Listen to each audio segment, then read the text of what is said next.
All right, welcome to the Party Pals, GRC Mafia. Straight out of the gate, we're here to break down barriers, foster collaboration, working towards a more secure future for everybody. Definitely a learning and growing environment, especially during this presentation for GRC engineering as a solo operator. Definitely ask questions, share resources, bring up other topics and so forth throughout. We'll do our standard format for the presentation. So presentation, we may take questions, but most likely we'll just mark those for the end of the presentation itself, and then we'll open up the stage and people can come up and further discuss and so forth as well. If you guys do decide to come up later on, then you don't have to turn on your video. You could just run off of your mic if you prefer to. Don't share anything that you don't want to be public. If you happen to do so, reach out to me on Discord, LinkedIn, or contact@studygrc.org in order to get that, redacted and figure out what we could do about that. If you guys would like to share your personal LinkedIn or other social media, one of the best places to do that is inside of our Discord server. So if you hop into our Discord server, you can go over to the live chat channel. You could drop your LinkedIn or other social media and resources throughout. YouTube will not allow you to drop links, but you can do that little bypass there by going through our live chat channel. Also, another key thing is today is our Thursday meeting, so you guys can go collect your badge. So dropping GRC Mafia in capital letters inside of the live chat channel gives you a GRC Mafia badge next to your name for the next week that gets reset weekly for the Thursday meetings themselves. Let's see here. And then you guys may or may not have heard of B-Dubs before. B-Dubs publishes a cybersecurity GRC related article every single Monday. And then on top of that, she's doing the CISSP study group as well on Tuesdays and Saturdays. Now that is coming to an end pretty rapidly, so I'm kind of curious what direction everything's going to head after that. But maybe we could peer pressure her into something else, maybe the CISA, or we'll figure something out, I'm sure. And then, of course, we have our website as well for some of the other platforms, most notably the resources page, which is also going in chat there as well. And you guys are probably familiar with PBO. If you just talk bad about the 53, he'll arrive. But I'm sure we'll see him up here later tonight. But yeah, how's everybody doing? What are your guys' weekly wins and so forth so far? I'm going to go ahead and transition over here in just a moment. But I'll be behind the glass marking questions, and I'll be in chat. Let's go ahead and get Joseph up here. Welcome to the party, pal. Hey, what's up? Happy to be here. Ready to go? Yeah, man, whenever you are. Yeah, perfect. I'll go ahead and hand it over to you. Thank you so much for your time. Yeah, no problem.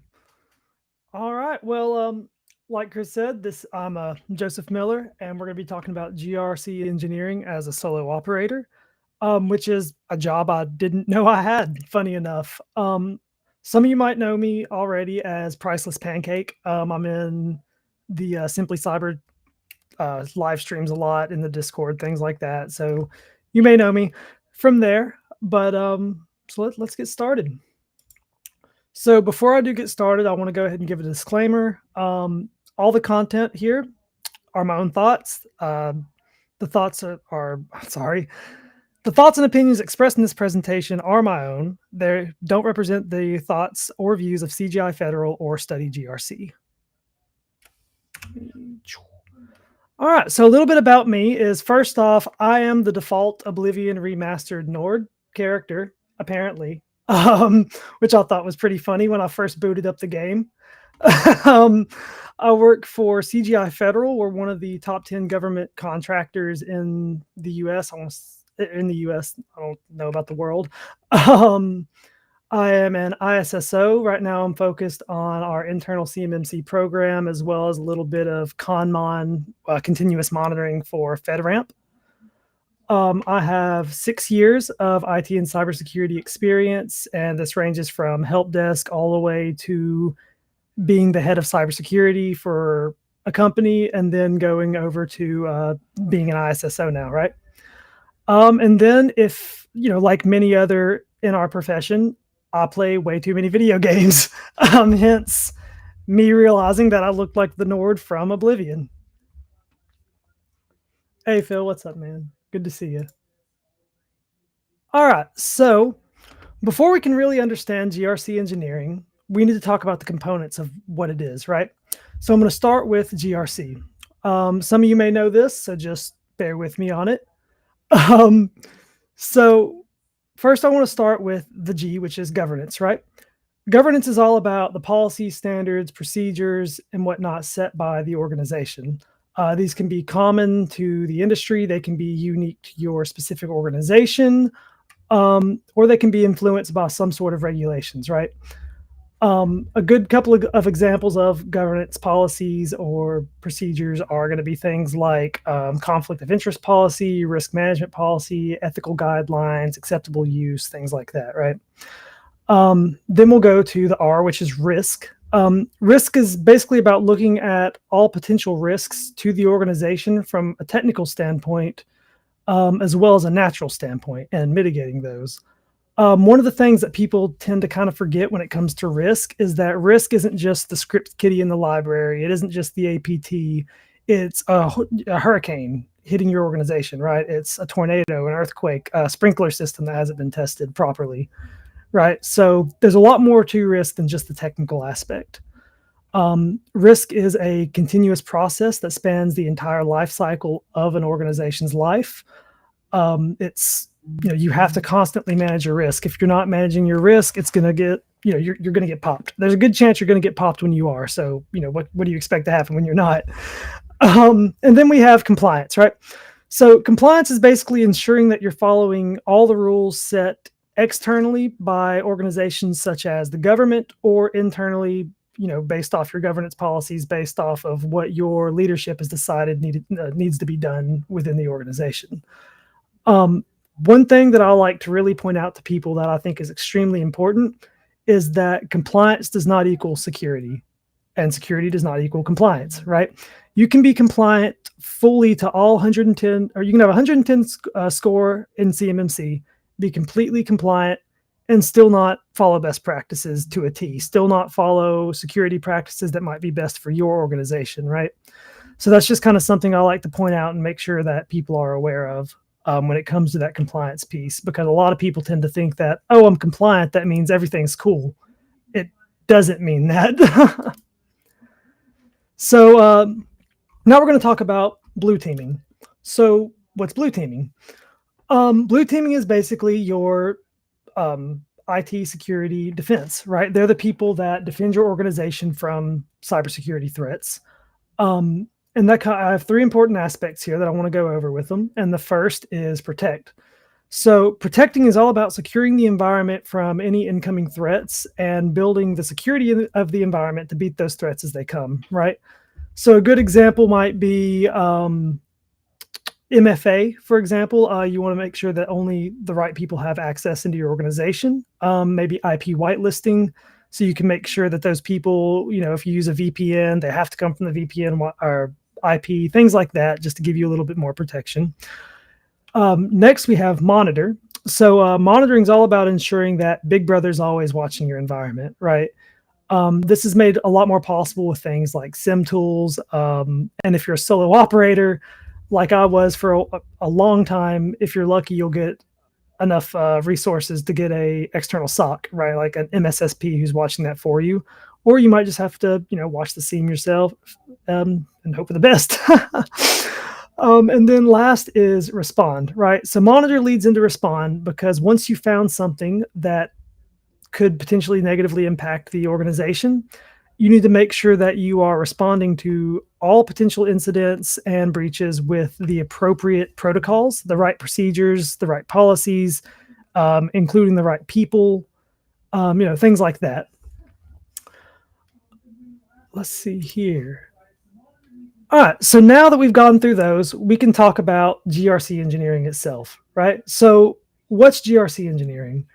Funnily enough, until I talked to Chris, I didn't know that the job I'd been doing for 6 years had a name, which I thought was really interesting. We were kind of brainstorming about what I could do the presentation on, and it turns out that what I'd been doing is something that other people, put a name to. But what's the definition, right? So reading it off, integrating compliance and security operations in a continuous, systematic way. But what does that mean? essentially just it's making sure that the rules in place are followed to mitigate risks to your organization by bringing compliance and security together into one, which leads me to the next slide, GRC by design. So one of the most important parts of GRC engineering is making sure that you're weaving GRC and Blue Team together from the very beginning, from the very start of the program all the way to the end, right? Thanks, Chris. I call this GRC by design. I don't know if I made that term. I don't know if I coined it, but pretend that I did because it makes me feel really cool and special. So we're just going to say that I coined GRC by design, start using it, make it cool. But essentially, if you're not creating the environment with GRC and security in mind from the very beginning, you're already behind. By the time you start getting things implemented up to par the way that you need it to be, you're going to be behind. There's going to be people, or there's going to be threats already in the organization that you weren't prepared for.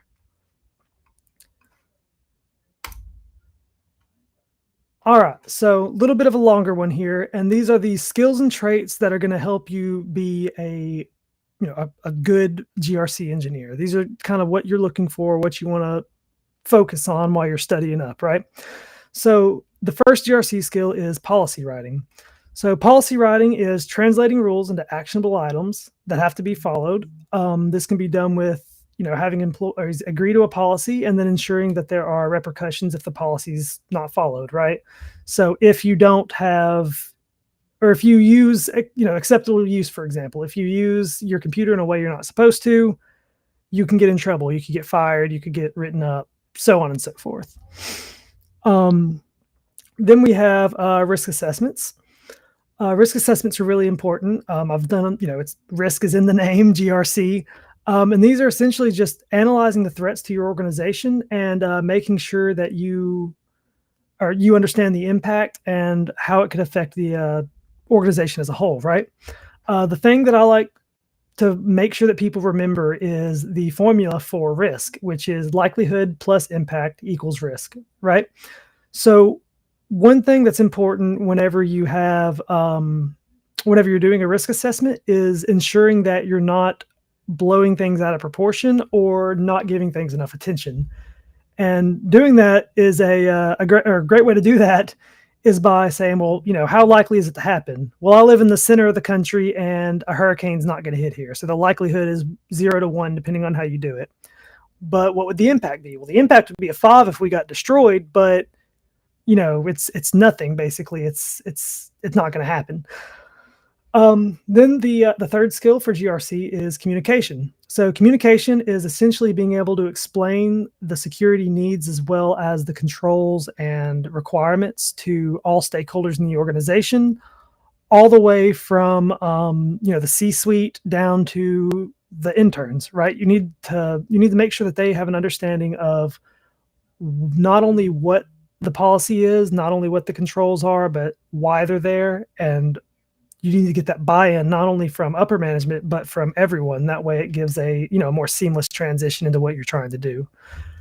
So now we're going to talk about the traits of a good GRC engineer, which are strategic thinking. It's seeing the big picture, right? So if you're just focusing down on one policy, one procedure, one control, one framework, and not zooming out and looking at the environment as a whole, you're not only doing yourself, but the company a disservice because you're not actually putting things together like a jigsaw puzzle looking at the box. It's like you're trying to put them together without the picture. You can do it, but it's not as impactful, not as quick, not as good, right? Let's see. So then we are going to go to the Blue Team skills. So the first is threat detection. So this is using tools to spot anomalies in an environment. This can be done with things like a SIM server or an EDR panel that gives you alerts. Just saying, hey, something suspicious has happened, something's been downloaded, or anything like that. Flakinator. Sorry. But the other important thing is to make sure that these are set up correctly, right? You need to make sure that the alerts are going to the right people. You're getting the proper alerts. You're not getting false positives. So you just, make sure everything's set up properly when you are doing that detection. Then we have incident response. This is going to come up a lot. And this is just responding to incidents properly, or once the threat has been upgraded. Like I said before, you're going to want to make sure you're following proper policies, standards, procedures, and bringing in the right people.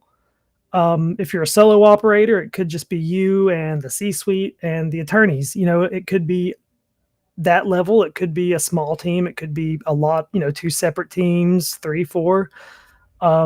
But typically I've been as a solo operator, it is typically much smaller. And then we have forensics. So forensics is important because it's about investigating breach origins, such as Excel macros, or Excel with macros causing, some kind of issue to a device, downloading something it doesn't need to, phishing campaign directed at your organization, things like that. It's important that you're able to actually go in, and if not immediately when you go or when you find it, after everything's been taken care of, go back and figure out where that came from. You don't necessarily need to know this came from China, this came from South America, things like that. But what you do need to know is, did it come from email? Did it come from this website? Things like that. For example, we had somebody who clicked on a link to a Navy site and downloaded a Navy Excel, and from there, they just did their work. Well, it turns out that what they clicked on was a Google sponsored link, which means that anyone can pay money to put it there. And what they didn't realize was that it wasn't a real Navy site. So they downloaded an Excel, so they thought. And when things like that happen, you have to be able to get in there and actually find out where it is, block the site, report it, things like that. So moving on to the traits, because I'll talk forever. The first one is quick thinking. It's really important to be able to think quickly in the event of a breach, to ensure that you're doing things like making sure accounts get blocked, services are taken down, servers are shut off. Just ensuring that you get everything that needs to be done as quickly as possible to keep yourself secure before you start really getting into the investigation, really starting to remediate and figure things out. The next would be keeping calm under pressure. While you're thinking quickly, your brain's going to start racing, right? You could start freaking out, but you got to just, take a couple breaths, calm down, because you can't think quickly and you can't think properly if you're freaking out. As a responder, you have to stay cool under pressure. Even if everyone else around you is on fire, you be the dog in the middle of the meme of the dog in the middle of the fire. Everything's fine. We got this, right? We got this. And then we got problem solving, right? So finding new ways to resolve issues is really important in our ever-changing environment, because what worked 2 days ago might not work today. What worked 2 months ago might not work today, right? Things change, environments change. And a good example of that is when I had a removable media policy in place that was working in Azure until suddenly it wasn't. And, we needed to fix that real quick. All right, so this is what I like to call the overlapping cycle of defense. One thing that I do want to point out is that a cycle is not a perfect representation of it.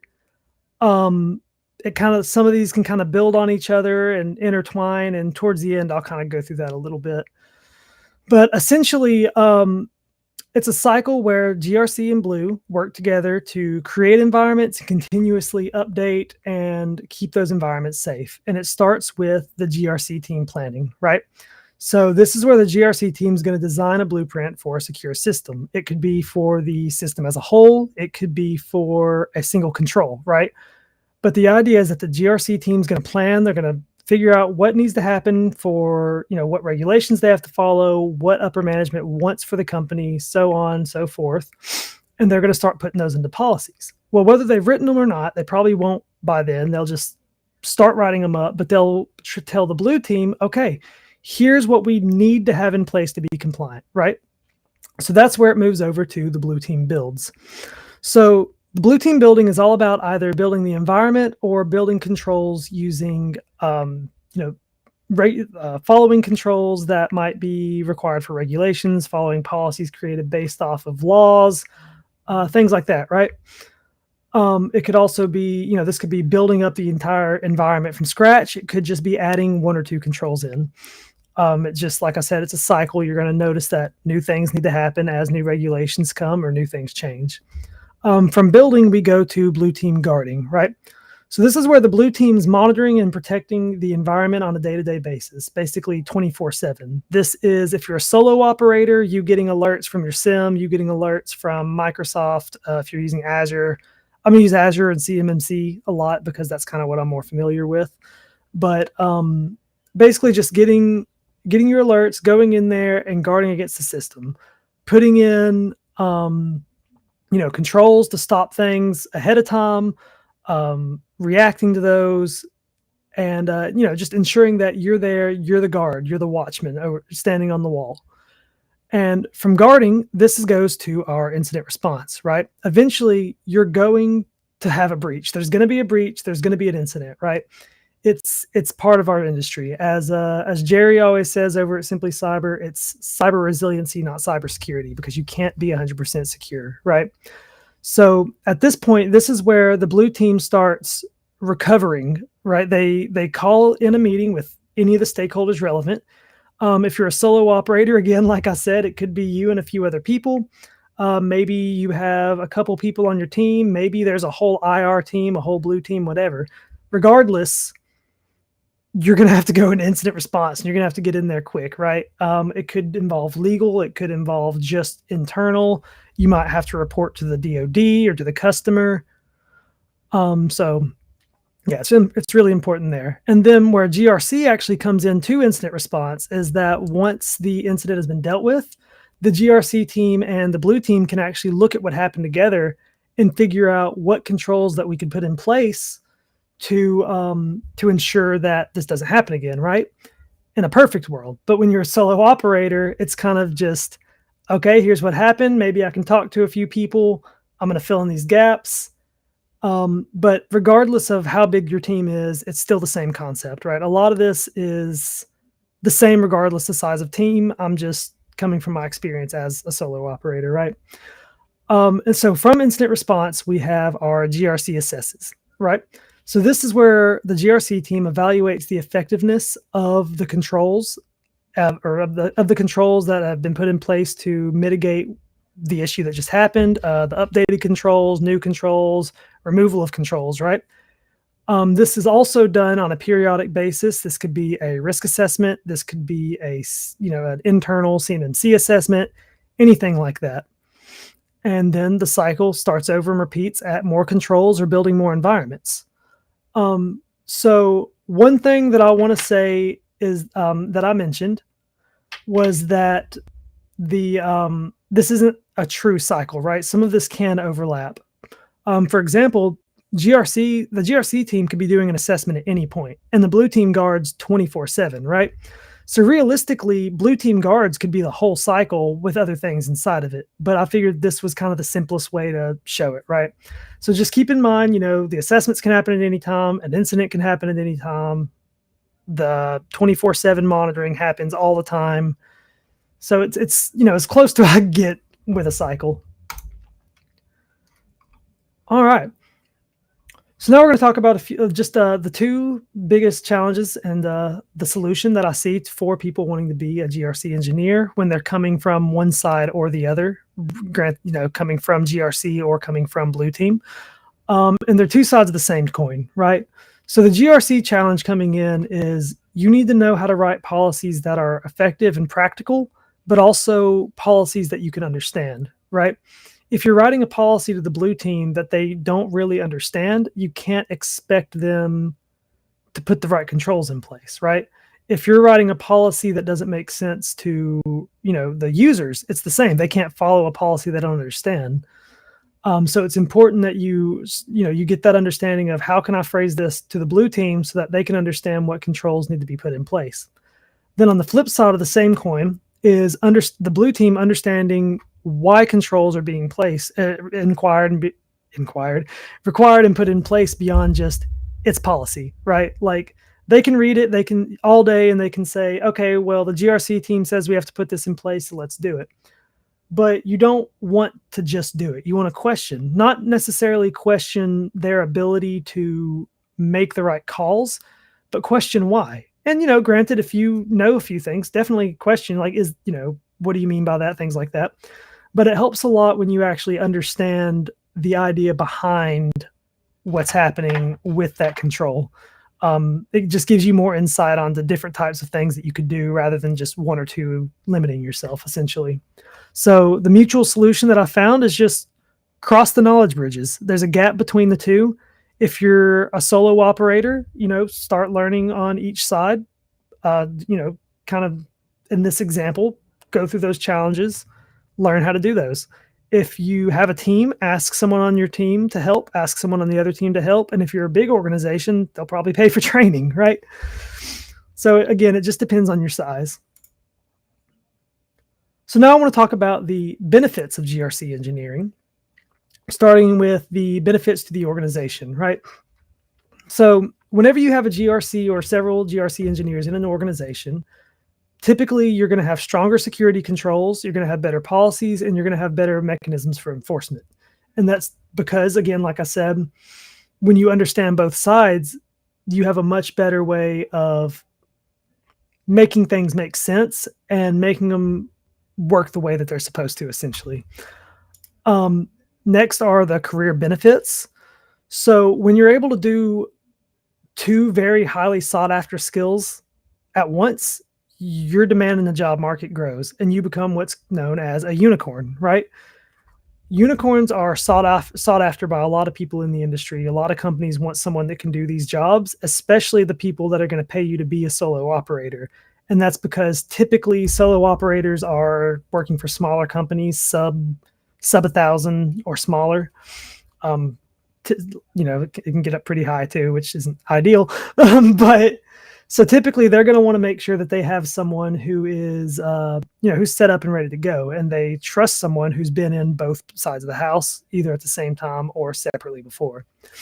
And last on that is financial benefits, right? So dual expertise oftentimes commands higher pay. So, that's exactly how it goes. When you can do something better than someone else, you can get paid better for it.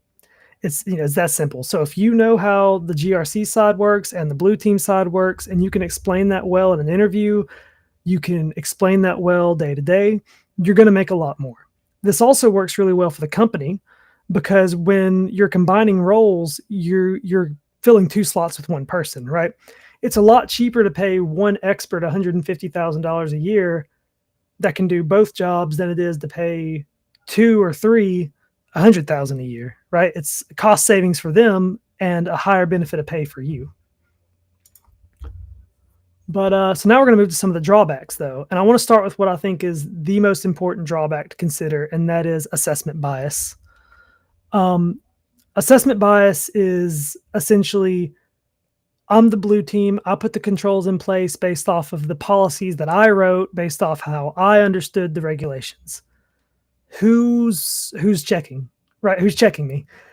No one. So it's really important that you really scrutinize your work, right? Like what I found that I'll do is, I use resources online, explain this is what this regulation means. This is what your controls mean, blah, blah, blah.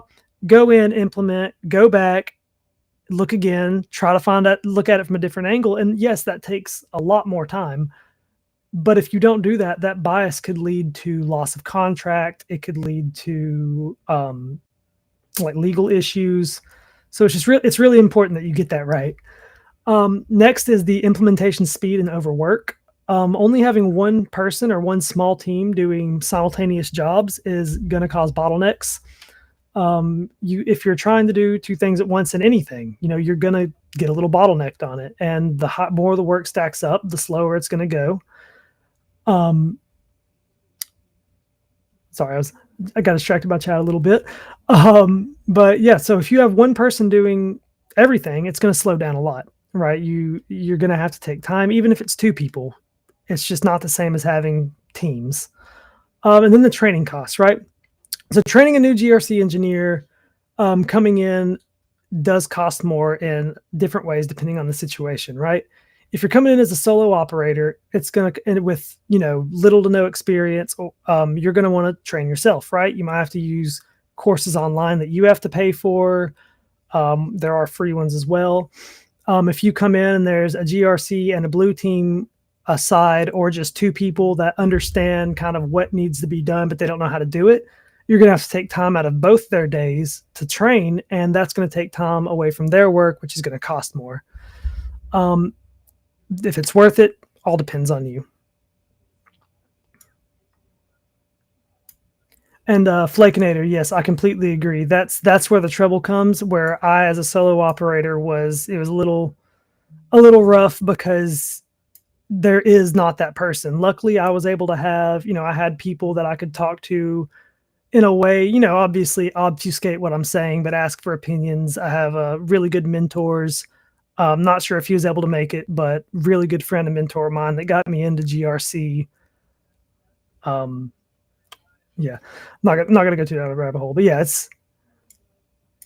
it can be, you gotta have help. You gotta have help. It's hard.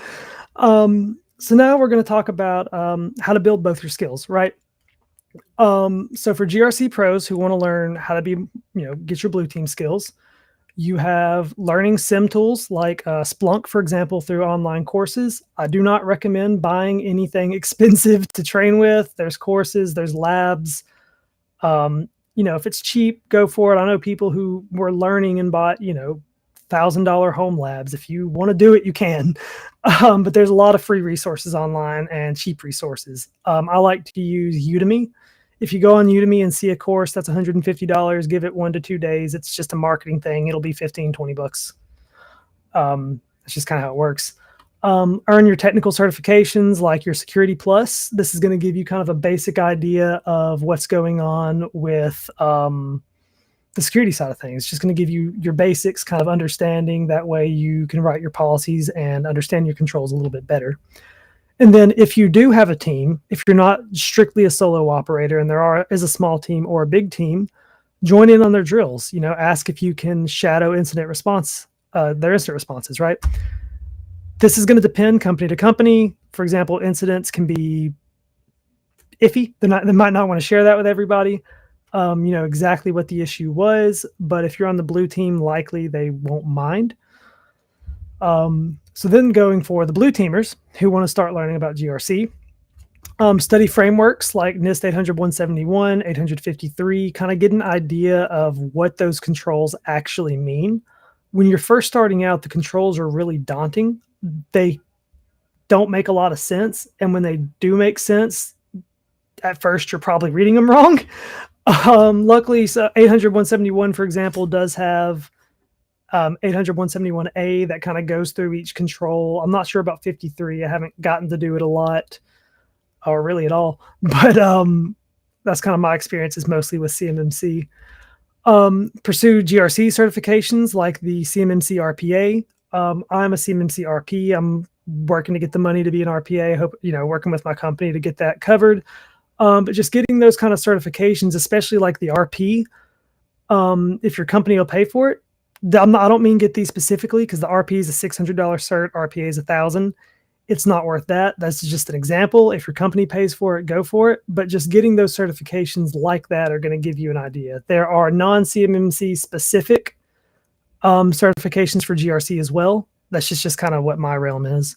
And, you can Google those, figure out what GRC certificates are there. I can, add some later, whatever works, right? And then like with the GRC, just assist, right? Get in there, try to go in, sit in on the internal audits, go through the policy reviews, ask questions about the policies, just make it make sense in your head. And if they, you'll have to ask, not every company is going to let you, but if you have the time and they're willing, take them up on that. But again, that does rely on you having, that does rely on you having a team to learn from.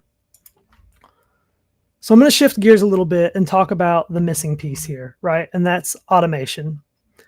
Automation is a really important part of GRC engineering. When you go to the official GRC engineering, site where they talk about things, automation is a huge part of it. automation can really, really help GRC engineers in a lot of ways, such as automated incident responses, like, locking down an account when they see something suspicious, policy enforcement, like control that enforces MFA, things like, control validation. All of those can be automated. The problem is that typically if you're a solo operator or a small team, you're working on a much smaller budget, because typically that means you're working with a smaller organization. So there's a good possibility you might not actually have the resources put into your program to even get these tools. But even if you are, the irony is that you're a solo operator. When are you going to do it? Are you going to do it tomorrow when that new report's due? Are you going to do it during the incident response drill? You're setting it up. It's going to take just as much time as any other work. So the big problem is that those who need the automation the most typically lack the resources to actually implement that automation. All right. So then I want to talk about strategic automation, right? So deploying automation is great. Deploying AI is great. They typically, like nowadays, they're basically going hand in hand. So the one thing you need to keep in mind is that you need a balanced approach to automation. You can't just automate all your tasks. You can do compliance reporting, you can do patch management, you can do these things, but you need to have the human oversight. The last thing I'm going to do is let a bot or an AI or any automation look at the compliance of my organization and say, yeah, you're completely 100% compliant, and then just hand that to a customer, right? You've lost your mind. You need to make sure that you're using automation when you can to make your life easier, but you can't trust it. And we all know right now, AI is the big thing, but it's still not perfect. It's going to make mistakes, and you need to make sure that you're following up with any automation, any AI, and ensuring that, it's being done properly. And that's all I got. So, if you guys have any questions, I'm here to answer. And I'd love to talk about how this could apply to your role and how it could apply to your future. Oh boy. I got like a dozen things mapped out here. Like a lot of questions? Oh yeah. I just took like a dozen notes here, but That's awesome. Flakinator, there were a couple things I marked out here. So Flakinator mentioned focusing on one framework, whereas PBO. So we could tell him about that one. You did make a slight reference to that, but a lot of organizations don't have just one framework, right? So yeah. Exactly. Like I know, for example, every organization I've been at has needed to do. We've worked DoD. We've needed. At the time, this is a lot to go into. CMMC wasn't technically a thing. It was a thing. It wasn't a thing. Blah blah blah. So we had to worry about that for like 8 years. Yeah, we're not even going to go into the DFARS clause. We're not even going to go into 7012 right now. But yeah, no, they can have a lot of other frameworks as well. So you don't just want to focus in on 800-171 if you are 53 or ISO 27001. Or you need to go on the big picture. Yeah. And then also Flakinator had a question. So as a solo person, how do you deal with all of these alerts? A SIM can be very noisy in general, especially when you're the only person. Like, yeah. The answer is with bourbon in your hand. It's really, really difficult. You have to keep a constant watch. You have to look at those alerts. You have to fine tune things, make sure that you're not getting false positives, getting rid of those, all the little hiccups here and there. For me, luckily, once I got to a certain point, so the first job I had nothing, right? Like I was all of IT, all of cybersecurity for 4 government subcontractors as my first IT job. They didn't give me a ticketing system. They didn't have anything, right? So then by the time I moved over to Aon, the company that I was with that just got bought by CGI Federal, I'd learned how to get buy-in, and I was able to get buy-in from the C-suite well enough to get an actual MSSP SOC that gave us those alerts and would just, they would look if there were false positives, they would send us the alerts, and then I would look into them from there once they found, this is actual impossible travel, they'd send me an email and I'd call the person and make sure, hey, is this a VPN? Is this a VDI? Things like that. But realistically, as a solo operator, I mean, it's just hard. There's no other way to, it's just difficult. And there's no easy way to do it. Honestly, it's hard. And this is so, a little bit of preface. I was a solo operator from 2020 until 2024. 2020, 2024. And so about 4 years of the solo operating, and it was, yep, there we go. That is exactly the 4 years of my life.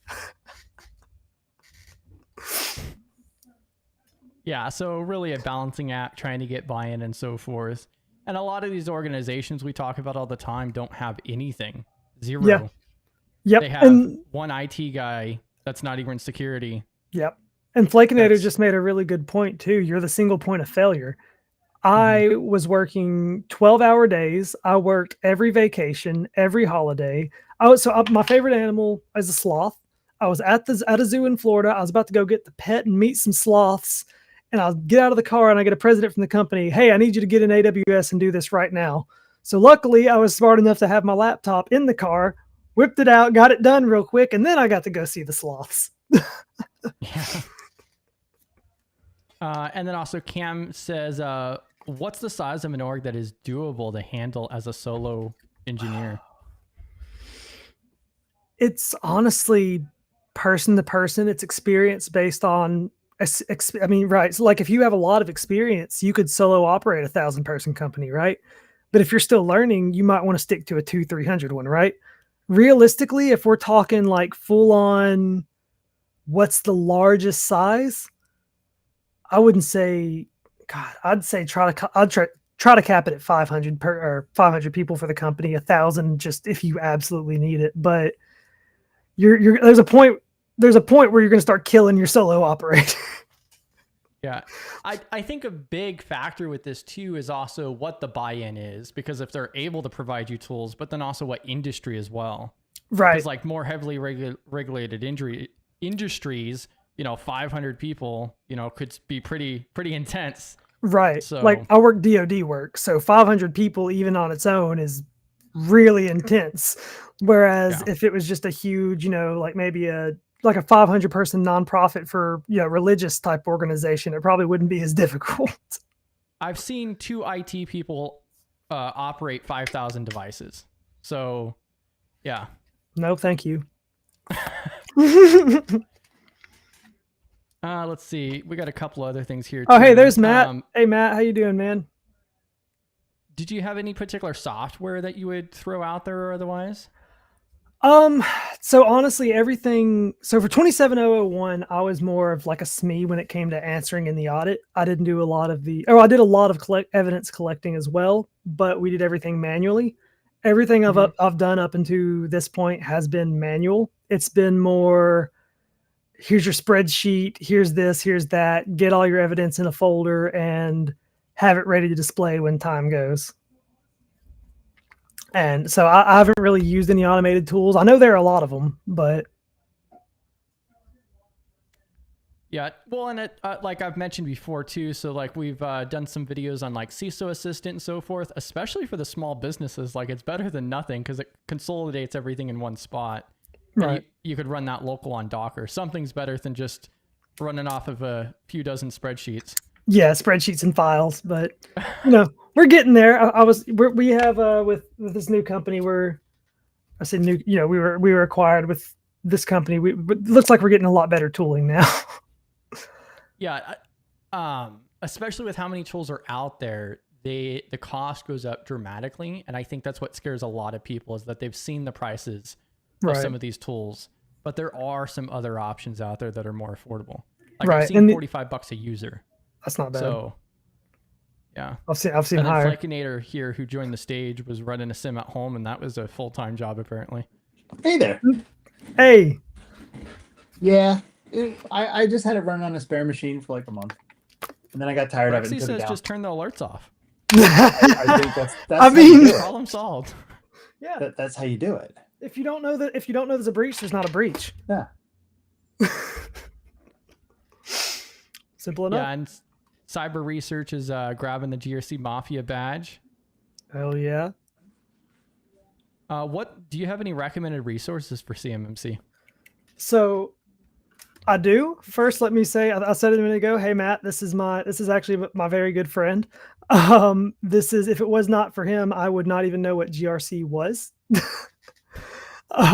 So for CMMC, I've been using a lot of Summit 7, their Summit Up podcast, their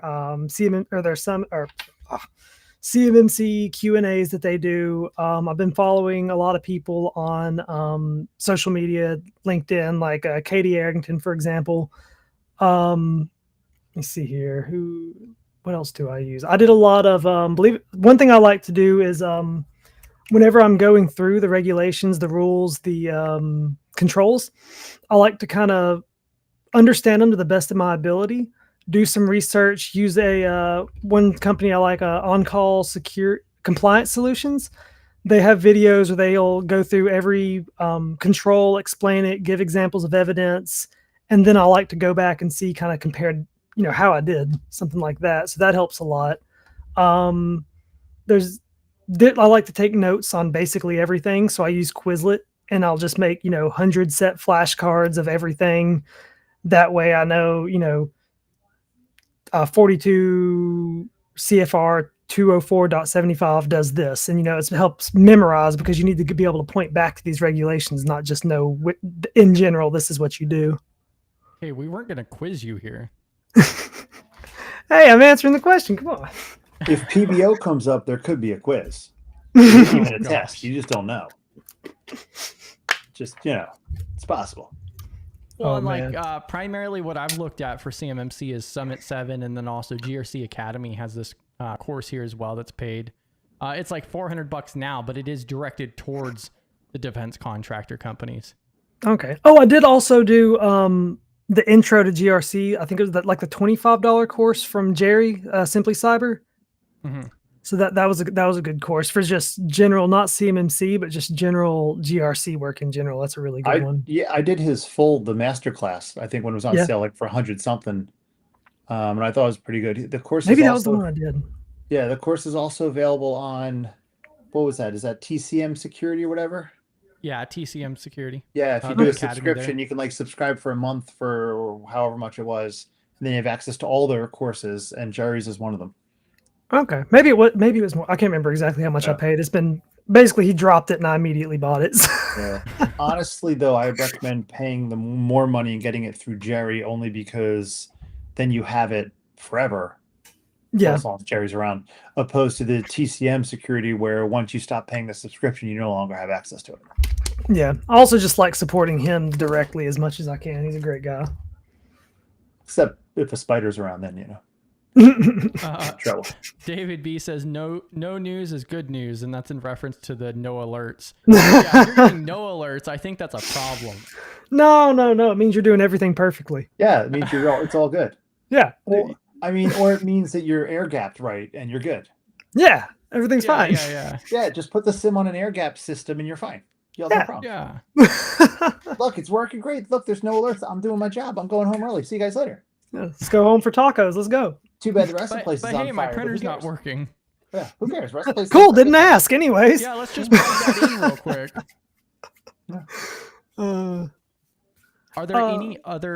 Are there any CMMC certification? Yes. So there is the CMMC RP, the CMMC RPA. Both of those are so that's registered practitioner advance. I'm trying to remember exactly what it is, but RP 600, and you can only sit in on level 1 CMMC assessments done by a C3PAO, and a C3PAO is a CMMC third-party assessment organization. We're not going to get too deep into the weeds on that. Yes, perfect. Thank you. That's exactly what I was.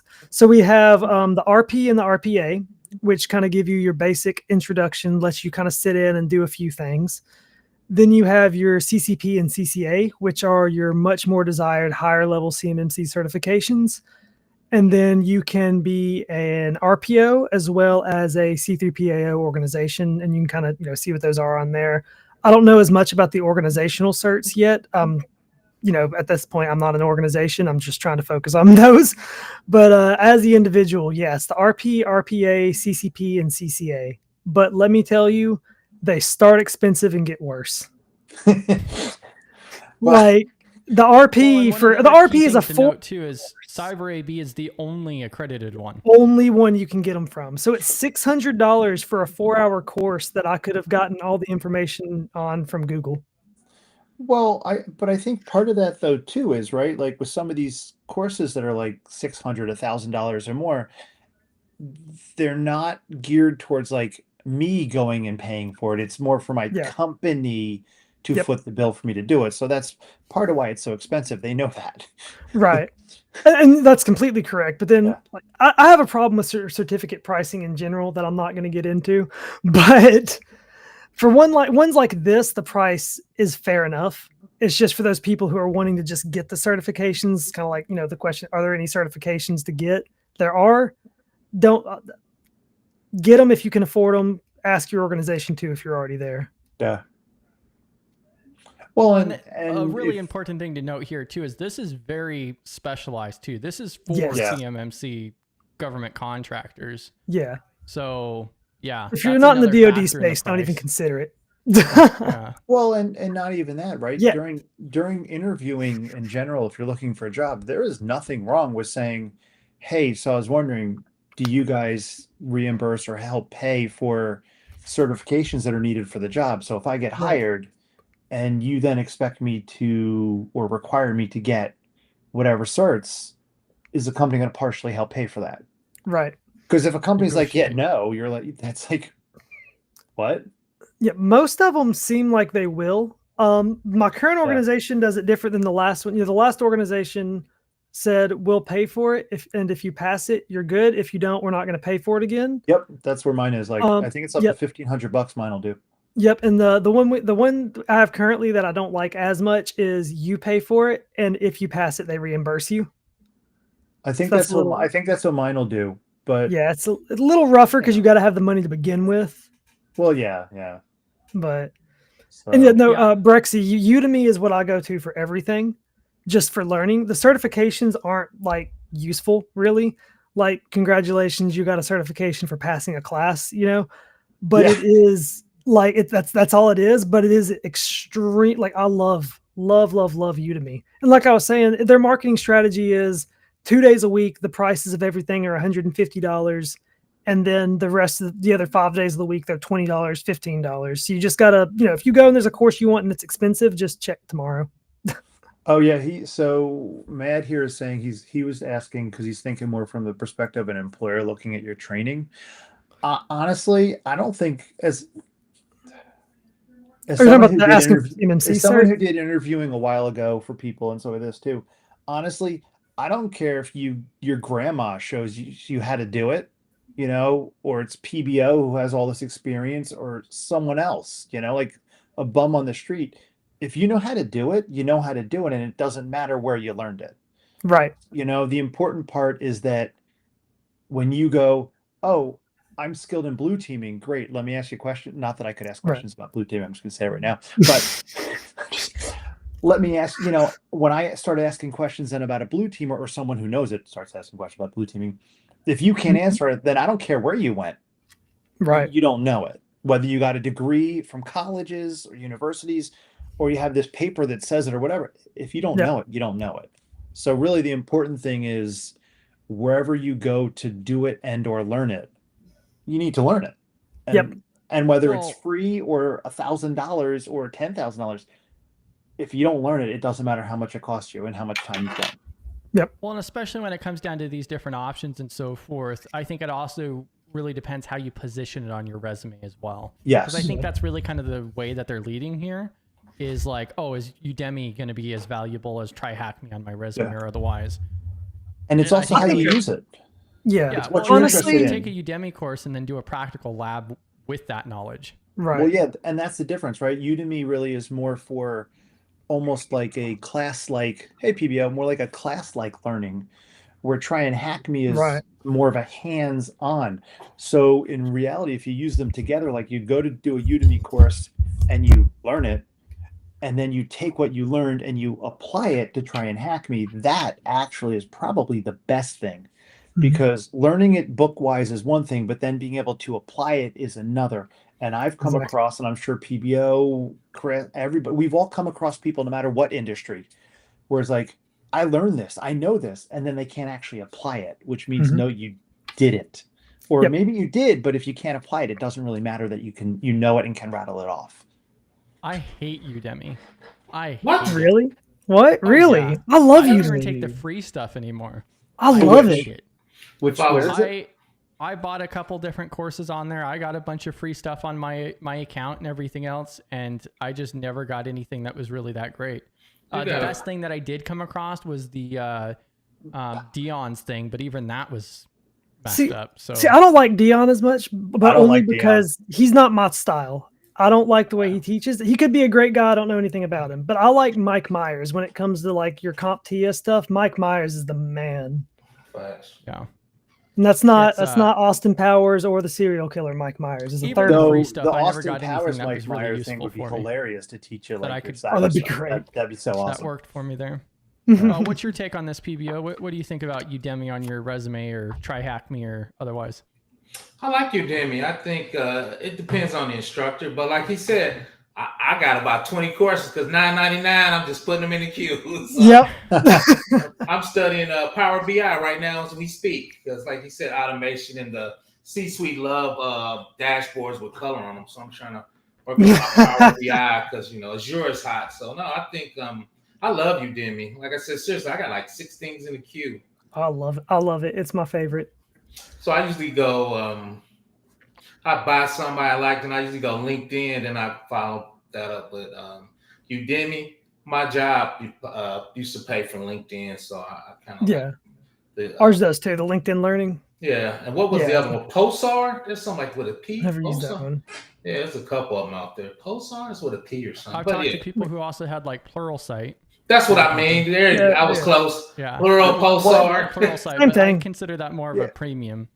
Well, to be honest, Mad was even asking too about like putting it on your resume. Well, I would put on my resume maybe that I know like Power BI, like PBO was saying or whatever, but I don't think I'd be like, I went to Udemy and I learned it. Like no one cares. That was going to be my point exactly. No one cares where you learned it from. If they ask you where you learned it, tell them Udemy, but don't put it on a resume. That doesn't make any sense. Because no one cares. They just want to know that you know it. Right. Exactly. And if whenever I was doing, I was part of hiring before the merger. That's kind of what we looked for. Like we looked for 2 things. Did you know at least what the base level of what we needed or better? And were you not a butthole?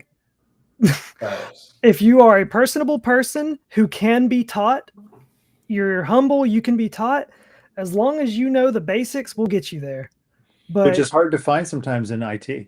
Very hard to find sometimes. We made a bad hire, but we made one or 2 bad hires, and we made some great hires. Took chances on people that were like, I need to get my foot in the door, and they were some of the best employees, some of the best people I had. Yeah, I agree with that. If they're hungry. Well, right. I wanted to note this too. So the acronyms and everything else, everybody struggles with it. It's such a pain. We were just talking about that earlier. Whatsoever. Me and Chris were talking about that offline earlier because I was like, you think they're bad now, get into the government, then it's 3 times worse. You have 47 acronyms that mean the same thing for every single different department. I was telling somebody, I think DOD has the most acronyms. It took me like 3 months to figure out what people were saying. And I had about 10 years of experience. I didn't know what anybody was talking about for like 3 months. Yeah. I was given a 5-page acronym list, and there's still many missing. People don't realize that. I know.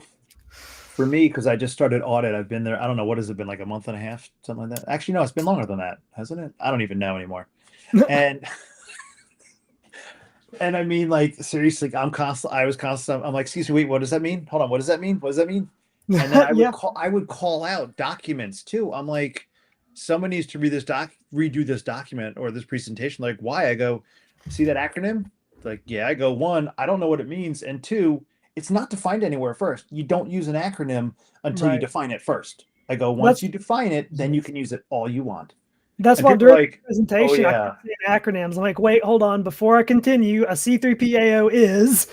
You have to define the acronym before you start using Right. it, because you have to assume somebody doesn't know what it is. But Right.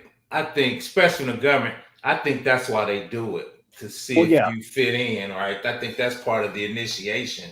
I'm not saying it's right, but Oh no, it's not right. They don't hit you with socks full of soap. They just throw a bunch of acronyms at you. Yeah. Especially if you say you have that type of experience. Part of that experience is you need to know most of the acronyms coming out of my mouth. So I think that's part of the boomers hazing people. But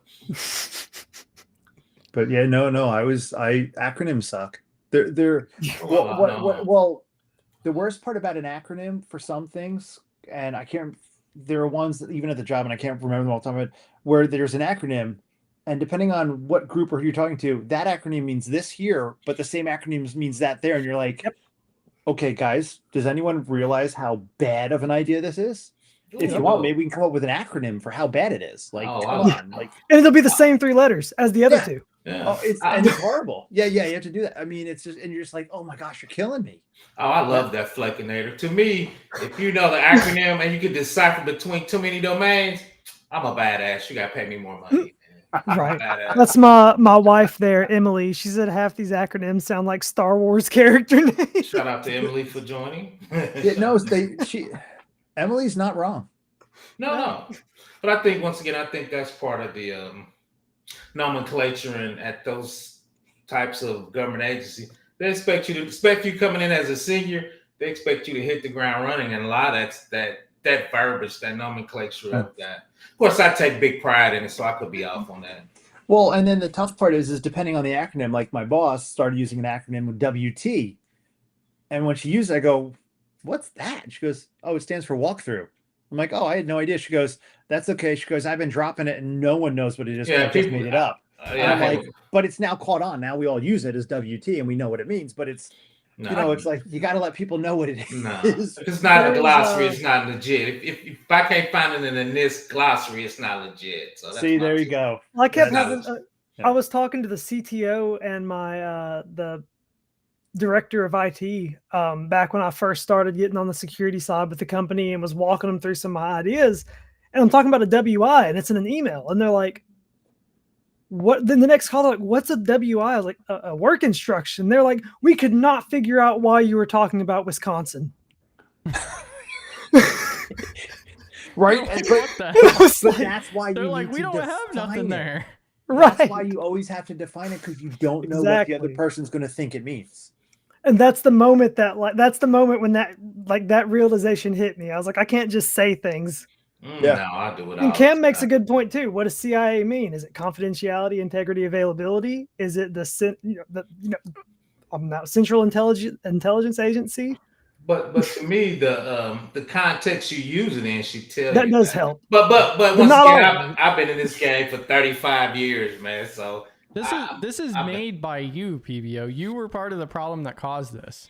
No, that's organizational debt. When you come in, you got to pick it up. And the sad thing, when I came in DOD about 2005, you just had to pick it up. It wasn't no sheets to help you. Wasn't nobody abbreviation. You just kind of had to grind it out the mud, man. So.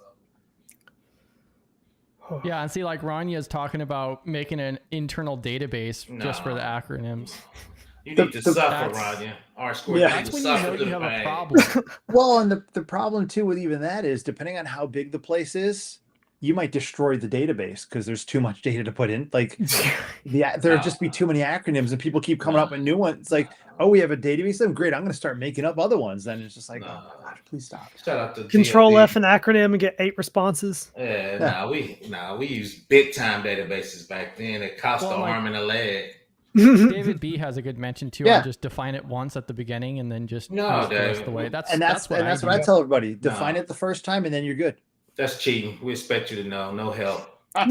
Apparently, unless you're in government. Yeah, that's the DoD hard way. Figure out the hard way. I'm all for the DoD easy way. I think that's just the government way. That's the boomers making you suffer. Yeah, that's the government way, Chris. That's the boomers making you suffer, man. That's what I thought about it. See, I got past that. I'm good. I don't. I managed to not have to deal with that. Yeah, I was in a meeting. I never forget. Somebody said we're gonna sit because you gotta pronounce the acronyms at DoD. You gotta say them. Be like, we're going to the SIT to the IT to the BI. I'm like, what? It? They say, oh, that's the system integration test, the enterprise integration test to the quality assurance. I'm like, dude, I'm never gonna figure out what people say. That was like whenever I sorry, something's caught in my throat. Whenever I was first learning about CUI back in the day with Matt. We were calling it CUI, and he's like, "You mean CUI?" I was like, "CUI." No. Everybody pronounces it CUI. CUI. And then he's like, "No one has ever. I've never heard that." And then like a month later, he's like, "I keep hearing people say CUI." CUI. It's one of those. The moment right? You know, it's now. You realize it's everywhere, and you didn't even realize it. And I think that's a federal thing. You got to announce the abbreviation. You got to be SAT, SIT, EIT. So you got to say it. So CUI. When I was in first time, I was like, okay, we kind of CUI. Yeah, that's just next level. Instead of just doing the abbreviation, giving it its own pronunciation. That's like the next level of it. See, that's government level. That's government level. Yeah. Do we have an ADO? A what? An authority to operate? An ADO? Nah, ADO. I never enunciate that. I was kind of ATO. I never enunciate. But to me, I think that's the next level of elitism from the federal side. That's what I call it, like I said. Especially when you're dealing with those high-level consultants, you just want to punch them in the throat. But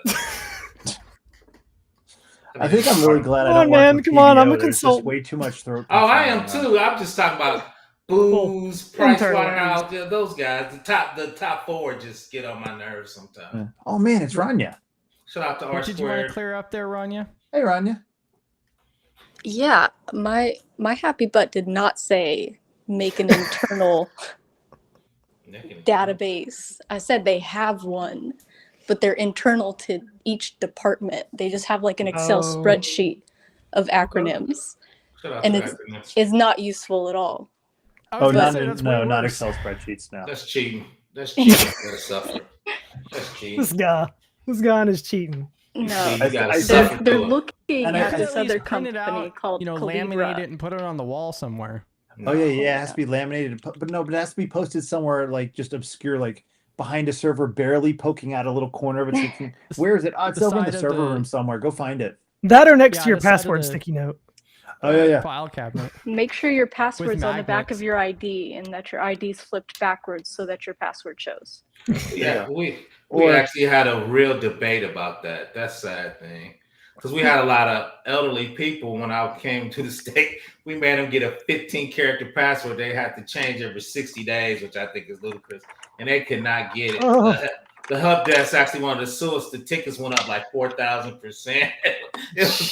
So we knew people were putting passwords on their way. Well, to get the passwords, you actually have to break into the facility. So let them leave the 70 years alone for about a couple of weeks before, so they could figure this out. Like we were asking, should we let them do it? We like that you would have to break in a building to steal it. So yeah. I used to like seeing. Hey, Curious. That's a buddy of mine. How you doing? Good to see you, man. I used to like seeing people, like I'd go to help them, and you'd walk in, there'd be the giant whiteboard on their wall, and it would be like, here's the system name, here's the username, and here's the password they use. Like, yeah, let's make it easy for even the cleaning crew to break in. Like, sure, 100%. Why not? Happened in my building I work at, where they make the IDs. The terminal that they use with the ID printer, the password was written on the whiteboard in there. Yep. When I came in, our badging system and our servers, like it's our server room, all our servers, our badging system, all the usernames and passwords were written down. So I was like, okay, well, what I'm going to do is I'm going to retype this with the username, and I'm going to put the password is in the password vault. Go look there. Oh no, yeah. We would at least make them write it up the board. You could put it underneath your keyboard though with a sticky. So. I used to support a guy who was pretty high up, like Dean, and when he'd have a problem, I would talk to him and I'd be like, he texted me his password. Okay, fine, thanks. Like, well, thanks, we're gonna reset that. Now he knew who I was. He tried, but I was just like, I'm good. I don't need it. I don't like. But okay, there. Thank you. Yeah. Yep. I used to work for a vice president of a Fortune 500 company, and he used to always send me his password. I'm like, I guess he's high enough where you just gonna have to just kind of accept that. I'm not pushing back. There's a certain level of risk. Yeah, there's a certain level where they're high up enough where you just kind of gotta. Yeah. Well, mine was a text directly to me, so it's like, okay, it's like whatever. Well, China's in the telecoms. Here's a new abbreviation. We should call it CLM. Career limiting move. If you mess that up, because that guy's up pretty hard, you won't have a career limiting move. So we say, don't mess up that CLM. Some people you just need to leave alone, right? Yep. Because if he calls your boss, it's gonna roll up the hill pretty high, and when it's come down, it's gonna really hurt. So. Yep. You don't the CEO had a MacBook, and that was it. And we weren't going to fight him on that. Wow, CEO gets his MacBook. The funny thing you missed is the guy I worked for, he had a Mac. And like, quick story, I was doing a bunch of stuff. He backs over it with his car. So he says, PBR, I need you to get this fixed in a couple hours. I knew the guys in the help desk, they trust me. He didn't crack the hard drive, so they just pulled it out and put it in another Mac, right? So he thought I was the best thing since sliced bread. I just knew the guys in the room. I'm like, dude, I need some help. So they just popped it out, put it in another one, and it worked. But I'm like, dude. And the other weird thing is he made so much money. I was working in his office, and he had a $25,000 bonus check in his drawer. And I remember freaking out. I was like, Dr. Bingham, there's a check. Oh, I got a couple of minutes. Don't worry about it. I trust you. I'm like, dude, you just got $50,000. I'm like, dude, that's my whole salary, man. What are you doing? Bonus checks? I just never forget that. That's insane. But he made crazy. I think that's life-changing money. He made like $500,000. He got boned. But I always remember that opening up his office. I'm like, that's a 25. I was like, so I talked to him. He goes, oh, this a couple, and then don't worry about it. I'm like, dude. That reminds me when I got my first AWS bill, and I was like, oh my God, we spent so much. And I showed it to the president. He's like, oh, we're down this month. Oh, yeah. It's money's a relative term. I was in a meeting there. You'll like this. I've never forgot that. And I wish she goes, yeah, we're doing a cancer study. It's only $600 million. I'm like, I'm from the hood. You can never say $600 million only in the same sense. You can't put those two together. Yeah, what? I know. I remember doing order management at one of my places, and I went to my boss. I'm like, look, we're missing 10 grand. I went through it, and I don't see where it went. I'm like, we need to figure this out so we don't get in trouble. She's like, no, we don't have to. She's like, we don't have to. I'm like, why? She goes, because no one cares about $10,000. It's a rounding She's error. like, yeah. She's like, no one's gonna care. I'm like, so I should stop looking for it. She goes, yeah, don't worry about it. I'm like, okay, but someone seriously could have stolen stuff. She goes, I know, but they put it don't in writing. care. It's such a small drop in the bucket for the whole thing. No one's gonna care. And I'm like, I mean, okay, it costs more than $10,000 in salary for people to track that down. I know. No, R-Squared. When I worked I was working in a big conference. I set up some MacBooks, and I was going to go back to the office to work. He goes, we have 40 vice presidents in here talking about mergers and acquisition. We burning $1 million an hour. We need you here.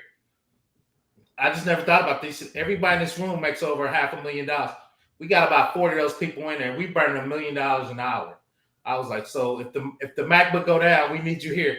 Go back there and eat shrimp. I was like, so if you're at a certain level, we talked about that at a big company. We got 50 people in here doing an enterprise test. We burned $10,000 an hour. We burnt that up much money up talking about it. Yeah. At DOD. Well, it still has nothing to do, even close to the DOD's 1.62 trillion that they can't account for. Facts. But long story short, when I first got the DOD finance, after everybody know me, I went to a meeting. I go, "What the hell's up with these $300 hammers, man?"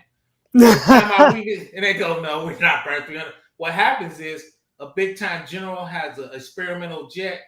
He doesn't want to know the government that the jet was a failure, so he takes it and disperses among every item in the damn inventory.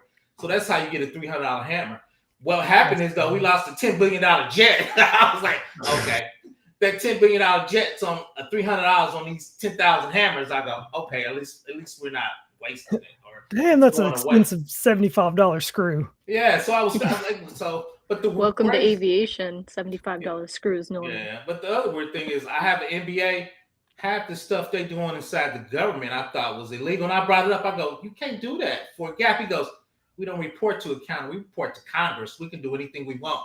I'm going to sit my ass down. I'm talking too much. I'm about to get in trouble. Yeah, I have nothing to do with this gentleman here. Yep. I don't even know who that is. He said, we don't follow GAP. I'm like, dude, I'm all trained on this. He said, we don't do GAP. We report to the government. We report to the government. I was like, oh, okay. That don't sound cool though, but okay. Yeah. I don't like it, but sure. So how did you become a solo operator? Oh yeah, Did you do it on purpose? Was it your dream job? No. A solo operator should not be anyone's dream job if you value your life and sanity. Yeah. How many people dream about working 24/7 for however long, right? I mean, right. Like 4 years of nonstop work will kill you. Are you an ISO?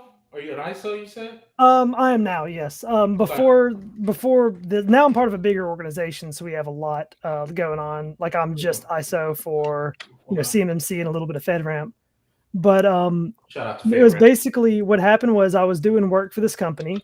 I was out of college. I was doing what's called GIS work, Geographical Information Systems. Essentially, it was just, you have a degree, this is work.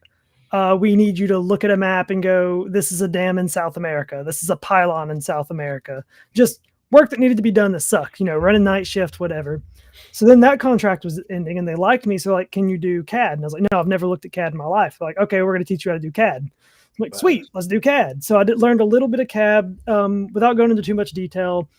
They did some work for like mapping out barracks and different types of stuff. And, I'm not going to go too deep into it. But from there, I was actually about to go just get I'd accepted a job to go get a tier 1 help desk job with one of the big, another one of the big 10 contractors. Right. And the day I was about to leave, it was my last day. The president calls me in and goes, hey, the IT guy's leaving. We'll have no one.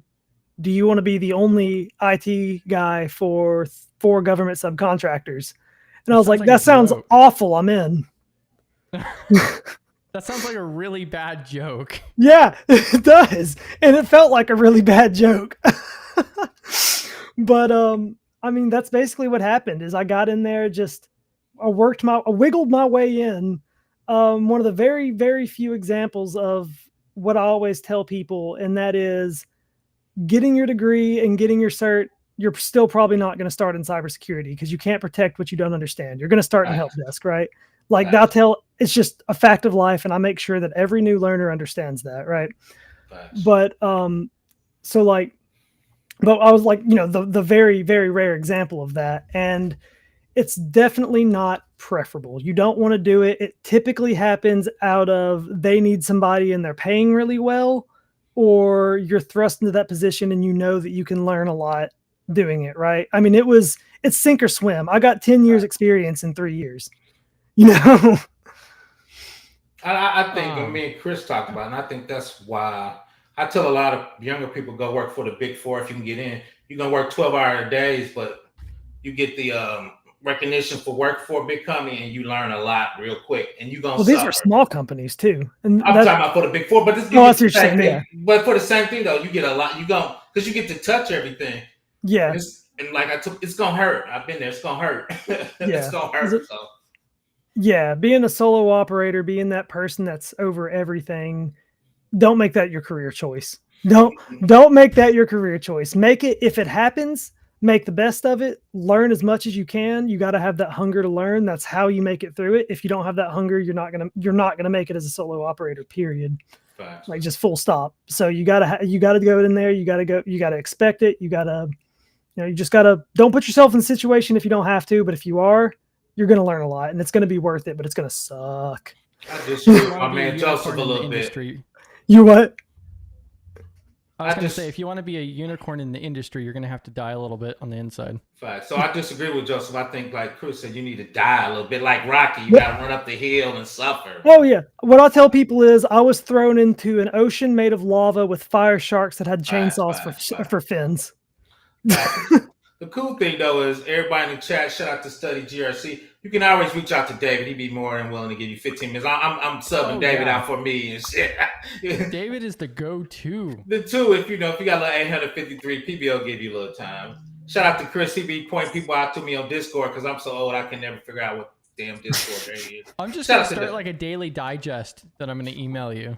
Let's don't get carried away, young man. Shout out to Dave. We're going to let David chime in. I'm giving Dave like I'm taking over. Shout out to Dave. No, I was just going to say, your new phrase is, if it ain't 53, it ain't for me. That's PBO. I like that, man. I love that, man. I'll put that on the shirt, man. It's true. If it ain't 171, it ain't fun. Yeah. 171. Joseph, that first up, props to doing that, man. Good Lord. I was listening to your spiel and I'm just thinking, good Lord, how does he, thank God he's still here. You know what I mean? Unfortunately, there's a lot of people that have done less and are no longer here. If you know what I'm saying, I'll just leave it at that. But that is crazy. And, so our company, we do a lot of different things, and I really wanted to get into I still kind of want to get into the MSP side. I told my boss today, I said, listen, I just want to put my hands in so many different things and then see if I really like this or don't like this. That way I can say, no, I'll stick with auditing, because that's what I'm doing right now. But I just have so much fun, and I like where we're going as a company. And so we got I know last off we're FedRAMP, State Ramp approved. I don't think we're candidates anymore. I think we got approved to be a C3PAO. Nice. Shout out to that. That's big for time. CMMC.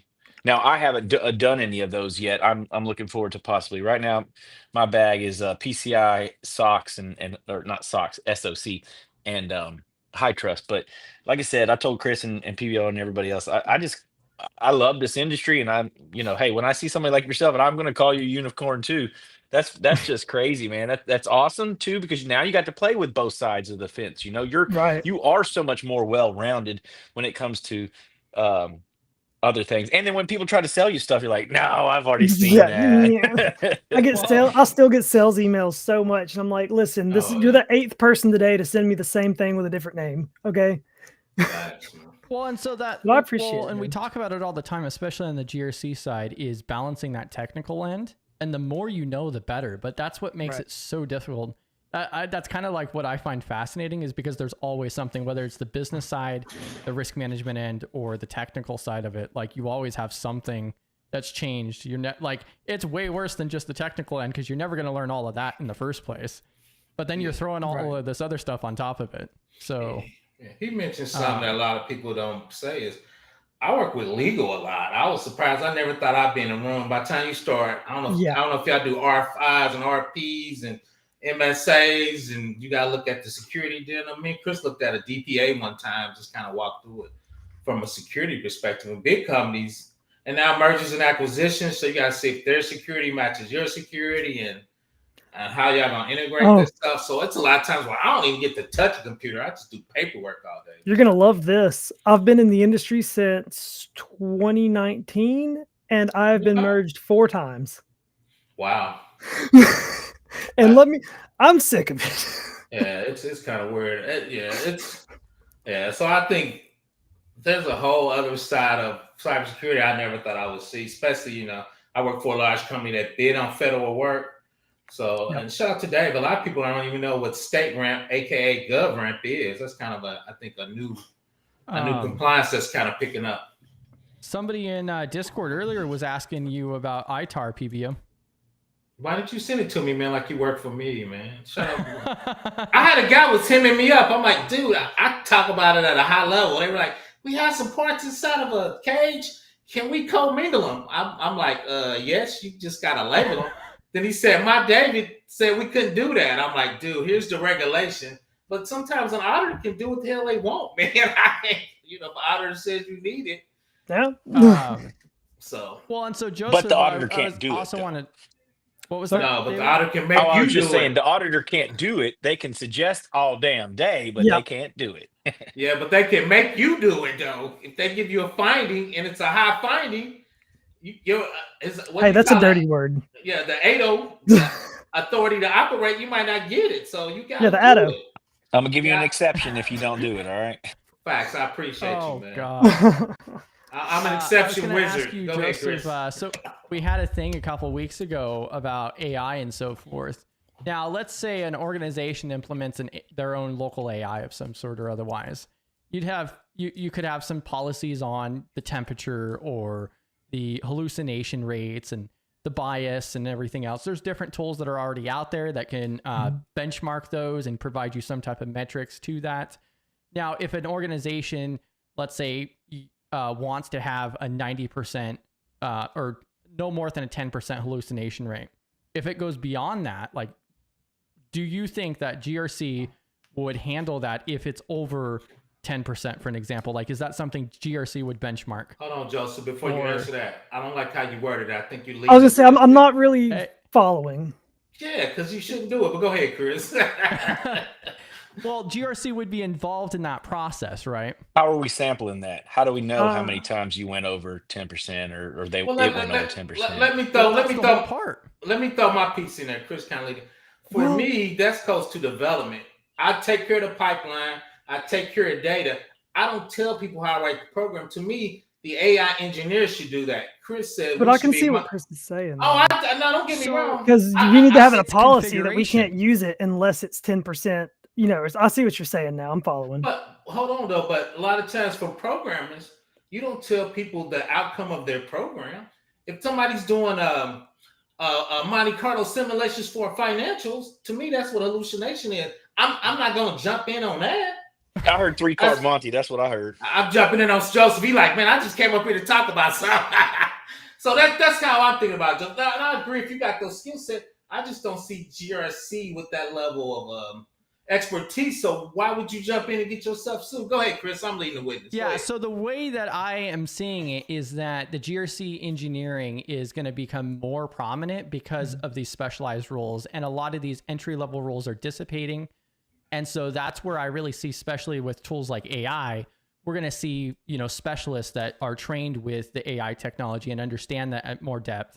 And so that way they can talk to these dev teams at that level. And it's no different than a network engineer or otherwise. You have more of an ability from the GRC perspective to be able to talk to them in their language. And here's the other thing too, is you don't have to do it on your own, right? The GRC team can write the policy, but they can also go to their AI expert and say, here's the situation. Here's what people use the AI for. What do you think is realistically a benchmark that we could set in policy? So you don't have to know everything yourself. You can, you can rely, but that is, again, assuming that you're not a solo operator. Because if you're a solo operator, you're probably not implementing internal. but Joseph, we talked about this. You work with Fortune 500. Their GRC team is usually like 3 or 4 people. I've never seen a huge GRC team. So we are a CMMC team of 3. So that's what I'm saying. So you expect a team of 3 to start talking about hallucination in an AI model. If I'm your boss, I'm not touching that. That's the way for us to get in trouble. I can see it. I see it both ways, right? I think like Joseph, you're supposed to be on my side. You're supposed to be on I think it depends on the organization, honestly. Right, Chris? Is that if the policy and procedure is there, then all we have to do as either internal auditors or external auditors is just make sure they're in compliance. But my thing though is, and I'm not disagreeing with Chris, that should be in the AI realm. They should do. To me, that's an outcome of your model. They're in charge of that, not GRC. Now, look at it in the past, though. So before GRC was a thing, it was risk management, compliance, siloed out. Mm-hmm. It was rare to even take risk management into account and so forth. And so then technology became more prominent, started taking over the businesses. Now there's businesses that are popping up that are running 100% on their AI. So that's taking over the technology sector. It is a subset of technology, but literally there's entire billion-dollar businesses that are running 100% on AI. I see it as a subset of risk. Depending on the way your organization looks at it, it could be a subset of risk, because are we willing to use an AI that is up to a certain percentage? The only thing there though is, like you were saying, as an auditor, if it's in the policy, it's going to get audited, right? If we see it and it's in the policy, so it might be better just to have it like PBO is saying and have it internal. This is what we want. This is what we have. Nice. I really just see it depending on the organization and how deep they're willing to go on it. Now, Chris is right. Now, if you're an AI organization, I expect you to have that expertise, right? To me, that's a little different. That's going to be what, 1% of the companies. Everybody just going to call it SaaS and use it. But like I said, I'm not totally against with Chris. To me, that's like programming. Like we got the OWASP top 10. We got some things we can get out the STIG and stuff, but we don't jump into programming. So to me, I feel like jumping into AI is almost like jumping into a program. I would jump into programming before I jump into AI, I guess. Well, go ahead, Chris. Oh, I was just going to say, like, AI is just getting more and more prominent. It's not going to go anywhere. But these are the hard conversations we need to have. Yeah, well, and that's the whole reason why I find it fascinating, because we've had this conversation like 3 times actually at this point. No, I think it's about 10. I think you'd be trying to slip that in there. I'm in there. yeah, because like nobody can actually give a complete straight answer. And like me and you talked before, is it depends on the org, of course, and the maturity level. It depends on the maturity. And I think that's me being elitist and most GRC companies, teams are barely making it. You're not wrong. They're barely making it. And now you want them to talk about dude, we barely doing hardening on VMs, man. And you talking about hallucination. That's my other thing. I'm old. I just want to block and tackle. AI is a flea flicker, man. You talking about hallucination? You doing a double reverse and throwing it back over the shoulder, man. I'm just trying to block and run downfield. We barely got policies. We barely got procedures. In FedRAMP, I seen some lady try to say she didn't need FIPS encryption. I'm like, dude, that's the basis of FedRAMP. So people don't understand the basics. That's my thing, Chris. But once again, Chris, you're not wrong. I know I always seem, because I got a big personality. When I get on my soapbox, I be attacking. But you're good, PBO. I just blame it on the DoD back. In fact, I want to see you attack Chris more. Oh, no. I love Chris. Somebody has to, right? The sad thing is, I like Chris. Imagine if I didn't like him. If you didn't like him, you wouldn't make fun. He probably wouldn't put you on stage. Facts. Because I punch people in the throat for real. Y'all think I'm playing? I said, Tone in the meeting, don't play with me. I'm about this life. But no, that's my only thing is I don't disagree because we just suck as an industry. So for me, talking about hallucination, we barely pass it, man. I'm sure, David, you see some weird stuff in the wild where like, why would you say that? That don't make any sense. So I told a client the other day, I was like, listen, just give us exactly what we need. No more, no less. If you start to give us more, we're going to look at more. And once we look at more, we can't unsee more. Oh, facts. That's my stuff. Yeah, I'm not, we always lead the horses to water. We just can't make them drink, right? Yep. If you're in the GRC realm, you're doing that with somebody somewhere. But to Chris's point, real quick, I just wanted to add this on, and then, we could jump ship or whatever. But you said a company that's running fully on AI as almost their everything. Like, well, what are they actually doing then? Because back to Joseph's point, where is the risk? Like, are they really selling anything? Are they just giving advice that's, it's not medical or anything like that? It's not regulated by anything. So what are they actually doing? What data are they storing? Because that's where you now forget the whole I'm checking AI for hallucinations. I want to see how's your data getting stored? Is that real data? That's when the hallucinations kind of tie in. But what are you storing? Do you have PII, PHI? What's going on over here? And that's my thing. That's why I bring up. I just bring up the hallucination part because it's the easiest that most people are familiar with at all. But that's the concerning part is we now have AI in healthcare. We have it in military. We have it in weapon systems. We have it everywhere. And just think of all the companies that are adopting Copilot, assuming that it's secure just because it doesn't leave your organization, and not actually locking it down where someone can just go, "Hey, Copilot, I need this document from SharePoint website I don't have access to." Yeah. During Wild West Denver this last year, I think it was the exiting keynote was actually about hacking Copilot, and one of the examples they gave was the fact that this guy went on to Copilot, put his name in, and then ended up sending him this entire presentation about dissolving his entire department. And then the dude's like, what the hell's this? The whole company was planning, and they never went through with it. It was like a year old, but then he went to his boss and he's like, what the hell? They had a whole strategy to get rid of his entire department, including him. Yeah, I probably remember when Microsoft first unleashed Delve. We were seeing stuff we weren't supposed to see. We like, what is it doing? So if you emailed that to somebody else, it kind of put it in this weird search engine, and we like, dude, we got to cut this Delve thing off. It's DELVE. And the other thing, though, Chris, and I think David brought that up, and that's what I said. We protect the pipeline, and as it gets to machine learning, the AI takes it over. So hopefully I'm locking it down. When AWS, we got encryption. We use a KMS key so nobody can get in there. We sign on all the things we move. For me, but once it gets into the machine learning, I protected everything up to then. After that, that's the AI engineers and the AI team. But like I said, it's up for discussion. Shout out to Brexy. I'm calling him Breezy like he a rapper. I'm tired. Breezy, my father, Breezy. I did a video on that, so I'm very familiar with the AI. The 200 just came out, so that's on my list to actually do it. 200, so I am very familiar. If you look in there, though, that's where I got it from. You got your Udemy course for it? I haven't. I need to look up one. So I've secured everything up till we. I got a CC Udemy course I'm going through right now. Yeah. Come on now, it's not bad. Yeah. If you get up to SageMaker inside AWS or Bedrock for them, that's their two AI engines. I secure it up to there. Once it gets in there, hey, it's on them. I expect the AI engineer and the AI analytics guy to take over from that. We're not doing any hallucinations. That's the output of the program. So once again. We don't talk about outputs of Monte Carlo. We don't get into quants on Wall Street. We don't get into their programming. We make sure the data, once it gets into those algorithms, they're responsible for their own algorithms. So that's my 2 cents. Me and Chris just slightly disagree on that one. So my GRC team's got enough things to worry about. We're not doing hallucinations. That's an AI engine thing.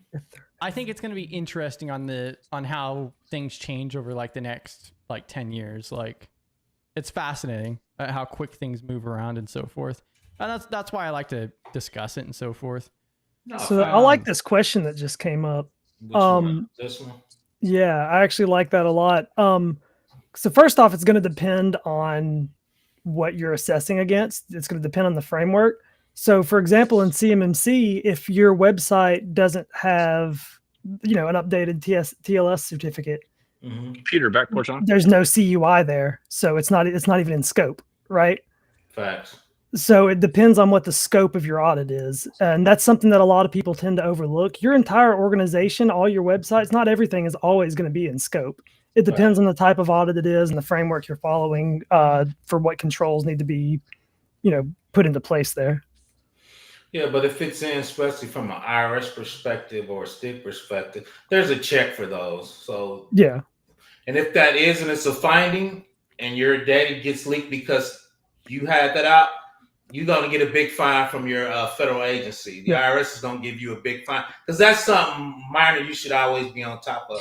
Because when that goes bad, your lock turns into an X. So that's quite obviously that's not something that's going to sneak on you. But that's going to be a heavy fine. And 2, like my ex-boss said, we're going to be fined for being negligent. That's going to be a big fine. That's low-hanging fruit. Your fine's going to be pretty big if that. Like you said, if you leak some federal data because you're certain that's negligent, you're gonna get a big fine. Right. And if you're on HIPAA and high trust, I think theirs was $1,050 a record. If you look at the healthcare fines for negligence, because they got them in different levels. So you take you just do like Let's Encrypt for 10 years or something. Go ahead, Dave. Still got to renew every year, but. Well, what I was going to ask is, or put in here is there's 2 things. Are we internal auditor or external auditor? Number 1, number 2, right? Because if we're internal, so we caught it. Thank God we caught it. Let's go ahead and do it. If we're external, it depends on what type of assessment we're doing, right? Right. So if it's point in time, guess what? It doesn't end, say, until June 30th. You have time to go ahead and re-up that right now. Now, if you lost something in between, then it's like, well, we saw what we saw. So, I mean, that's a difficult question because now my brain's just like, well, shit, what if, and then what if, and then what if? So, I mean, you can go down those pathways, but at the same time can you correct it ASAP? Because, but if there's something like, dang,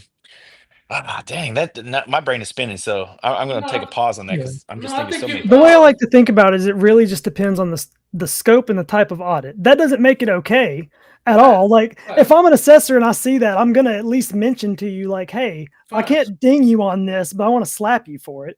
Facts. No, but I think both of y'all hit it. If it's an internal audit, which I do, I'm not going to snitch on ourselves. I'm like, you got to fix it, get this upgraded. You got a week where I'm running it up the chain. Now, for external auditor, right, Dave comes in, right, that's going to be a finding. At worst, that's a finding. Now, once again, if that comes out of breach and it comes back to that's why it's acting, then you're going to get a big fine from your government agency, right? It just depends on where that gets seen, like you said, in the level of your assessment. Now, if that comes back and that was the cause of your breach, you're gonna get a big federal fine. If I find an internal, okay, we just need to fix it. It's not a big deal. Right. This next part, oh my God. So this person shared this article in chat here. I could drop it over here too if you guys need it. But basically, in short, China deployed a 42 AI doctor hospital that's virtual. And they were able to do over 10,000 patients that would have took humans over 2 years to go through. But the scary part is how many are alive? Yeah. How many are still living? That's the question. But I think that's pretty good, because that is a good margin. What's the human mistake for that? Humans aren't going to be 100%. Yeah. So people are dying. So I mean, I think because what do you sign away? I do numbers for a living, man. So we're not 100%. So I think if you take that number for a human doctor, I think that number is going to beat it. Not to mention, that's not like necessary. That's not mortality. That's like they might have misdiagnosed a common cold. What percentage of that actually killed somebody? Right, 100%. Well, and also there's even doctors and so forth that are using AI now for diagnosis or to assist with such. At least this is designed for medical. Yeah, I just think that's the future. I mean, so now for me, that's a good move. Oh yeah, I think it. What's his name? Sam Altman said basically, doctors could be on the chopping block soon. And now, not all doctors, because I think there's going to be a doctor hybrid where you are now the technician, but you also had to go to some type of medical school to where, you could jump in there real. Prompt engineer. No. No. Medical prompt engineer. Well, mean, literally, like if the power goes out and they were in surgery and the backup goes out too, and now you got to get your ass in there because that artery is cut wide open. I don't know. That reminds me, I'm blanking on the movie, and surely someone in here will know. It's I don't know, and don't come and Shirley. Oh, that's an old reference right there. Oh, nobody got that? Oh, come on. I got it. All right. Sorry. I can't remember his name, but I know. Yep. I love from the movie Airplane. Yep, I love that guy. But I can't remember the name. I can't remember the name of the movie. But it's the guy. He's at the payphone, and it's in the future, and he's like trying to make a call, and he keeps like cussing, and it keeps finding him. And the police officer comes up, and he's like holding an iPad type thing. He's like, "Okay, what do I do?" And it's like, "Tell the suspect to put their hands in the air." Oh, that's a Demolition Man. Yes, thank you. You have been fined 3 credits for the abuse. Yes, that's what that reminds me of. Is tell them to calm down. Yeah, shut up. Well, and Brexy brings insurance in too. Like, I mean, I'm sure. I mean, especially with the accuracy rate, just like PBO mentioned, like a human would probably not even score that high, especially out of 10,000 patients. I did a video on autonomous trucking. The insurance is cheaper because human insurance is a lot cheaper than product insurance because people gonna get I used to do insurance. We can easily calculate death. That's how you get insurance policies. So if it's on a product, the insurance is gonna be cheaper because they can calculate death. And they're pretty freaking accurate too. Oh my God, they can take just a few things. Talk about data is the new gold. They'll take a few things, and those what are the adjuster? What are they? The people behind the scene? No, the benefact. Oh crap! I know it doesn't matter. I can't think of the name either. They can come up with these things, and they're pretty damn accurate, and that's how they know that how to create. How much you're going to have to actually pay or whatever. But what I want to know real quick is, and I didn't read the article and I may not be able to get to it, but did you see, how did they know the accuracy? As in, did those people get seen by a regular doctor after the fact to know that was wrong or right? That's a good point, because how do you know it was that? Yeah, that's a really good point. There has to be a follow-up to get the data. Yeah, they probably got some kind of follow-up or some kind of internal testing to say, it could be just for now follow-ups until they know they've got it where they want. Yeah, and actuator. Thank you. That's what I was going to say. Yeah. Shout out to B-Dubs. Those are mathematicians. I think it's 7 tests to be actuary. It's hard as hell. I worked with a whole bunch of actuaries. That's the only reason I know that. I had to write programs. That's more concerning. So shout out to me. I just used AI on the article itself, and it says the AI doctors achieved an accuracy of 93.06% on a data set that focused on respiratory diseases. Okay. So they just reviewed stuff that was already reviewed by other doctors. Yeah, if they got as a test. Okay. That makes a lot more sense. feel And more- it seems a and I'm- lot less dangerous. Yeah, I feel Yes. way more comfortable to have, Right. them to look over my shoulder, but still, you would still have to have some type of peer review board. I mean, Right. hell, That- it's hard enough to get a Well- CAB, a change advisory board for change, damn fact. infrastructure change. How I Fought know. for to be 2 years to clear- get that, and the only reason that we got it was because we got merged. And to Facts. be clear, they did actually do 10,000 real humans too. Okay. Facts. So Just like you said, you got the data. You can just run it back through and see if they would have caught it or not. Yeah. And, Well, right. So and then also like we're- a whole nother thing with this too is you could also do like low risk treatments through virtual interviews like that. Yeah. Like, but it really showcases like how serious this stuff's going. Like I don't have. AI Sorry. planes. No, go ahead. Yeah. Dave.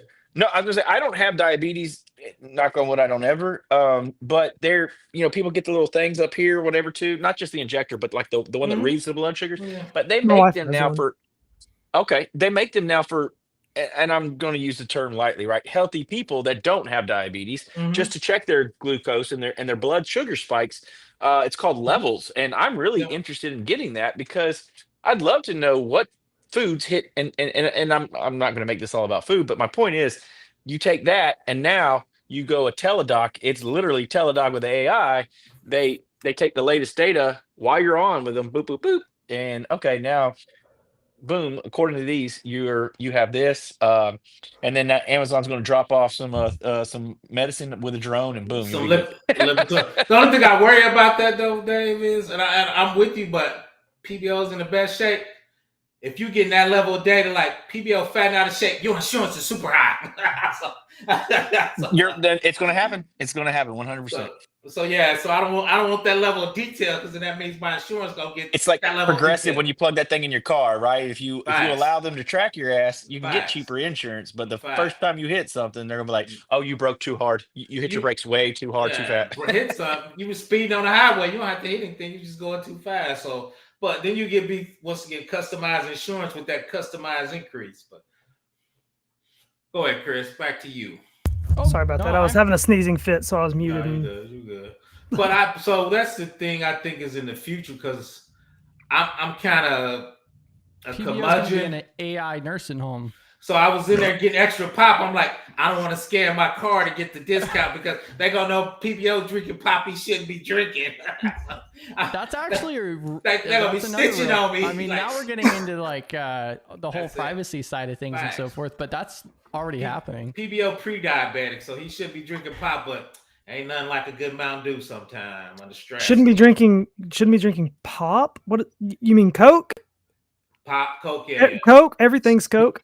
Mountain Dew's Coke. Northern. In the Pepsi. South, Coke. everything's Yeah. Coke, and then you say, Everything's "What type of Coke. I don't know what Coke?" pop is. What are you talking What about? type of Coke? Facts. I'll take a Dr. That was Pepper. one of Yep. that was something that hit me completely different because when I moved up from Phoenix all the way up to North Dakota, we like went into a gas station and they're like, "Oh, just the pop." I'm like, "No, it's soda." What That's the probably hell because are of you where you talking at. about? No, I go down south sometime. What is south is that way. But two, though, I think that's the level of tracking in the future. They're gonna be like, people don't have 2 pops. Insurance goes up $10 this month.